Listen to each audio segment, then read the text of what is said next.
Hello, Loretta. So you go ahead. Well, just because we were talking about what happens when I'm angry, I was going to say that this weekend when I got in an argument with my husband, it was over something so little. He went upstairs and he didn't tell me where he was going, and I thought that we were going to spend the evening together, so I went up to talk to him, and he wasn't in the mood to talk, so I got really angry. And I've learned, I used to hit walls and other people, but then my parents told me that I wasn't allowed to hit walls and other people, so then I started to hit myself. But like this weekend when he did that, I was hitting the walls, and it took every little bit of self-control that I had not to hit him. It's really hard sometimes, because when the switch gets flipped, or when I get into the cycle or into the pattern, then it's almost impossible to pull me up, and all I feel is the rage. I get overwhelmed just by the emotions, and rage is definitely one of them that happens. But every other people wouldn't describe me as being an angry person, I don't think. And at almost every other time, I'm pretty calm, and it's just whatever it is that happens to get me into that pattern happens. I don't know how to get myself out of it, and this is I guess you wanted me to say, like, how I feel like on the inside. Yeah. If you would, please. Yeah, it's just a constant pain. There's an ache right here. Emotional ache. Yeah, an emotional ache right. And you actually here. have physical ache right there too. After my dad died, it didn't. I had an ache there for months and months and months. Right there. Yeah. Same place as the. That's the where you gut have pain. the physical pain. Yeah. Same place as where you have the physical pain. Yeah. And. Since I was really young, people have called me overly sensitive, but I just don't get it. It's like I was never in on the joke. My mom said that I popped out of the womb serious. Is that right? Yeah. She said I just always been really serious, and so people like to tease me because I just didn't get it, and so I would strike out against them. Like my sisters, I had a lot of sisters, and if they would tease me, I would either get angry or start to cry. Because I didn't get the joke. It just wasn't funny. And I feel like I feel other people's pain a lot, but then at the same time I feel like I'm a horribly selfish person, and I feel like depression is just because I'm so self-centered and focused on my own pain. So there's a lot of confliction. There really is a lot of confliction. And that's another way that I would characterize myself. It's just a walking contradiction of everything. Like really, can be really spiritual, and good church going, and in the same breath or the same day, just harm myself with drugs or alcohol or whatever. And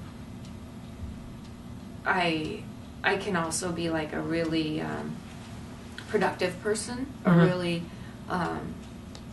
like a stage director or stage manager who can handle a dozen things at one time without getting overly flustered and really handle it, but at the same time give me on a different day a different emotion, and I fall to pieces and can't handle anything.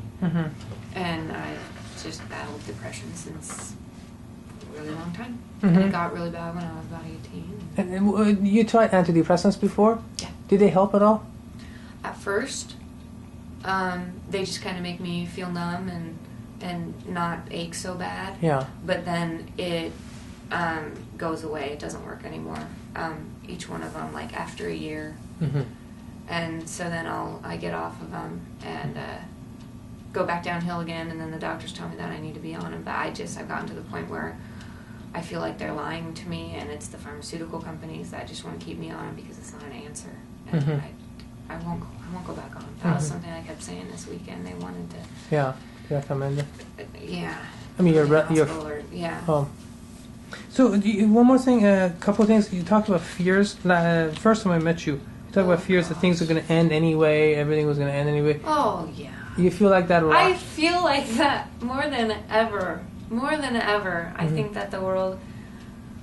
I think it's basically coming to an end. I think that we're in the apocalyptic final stages of the world right now. And if anybody tried to tell me otherwise, I'd tell them that they were wrong. I just believe it. I believe it.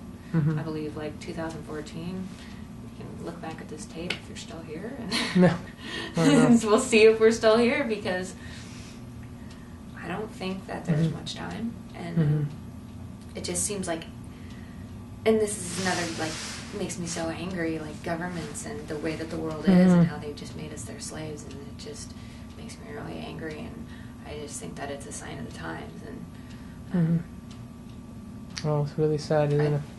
Yeah. A situation, a planetary situation. Yeah, yeah. Yeah, I figure we're all coming to an end anyway, so why? Yeah. So, sometimes I feel like that too. But there's I know a lot more to talk about, but any other highlights?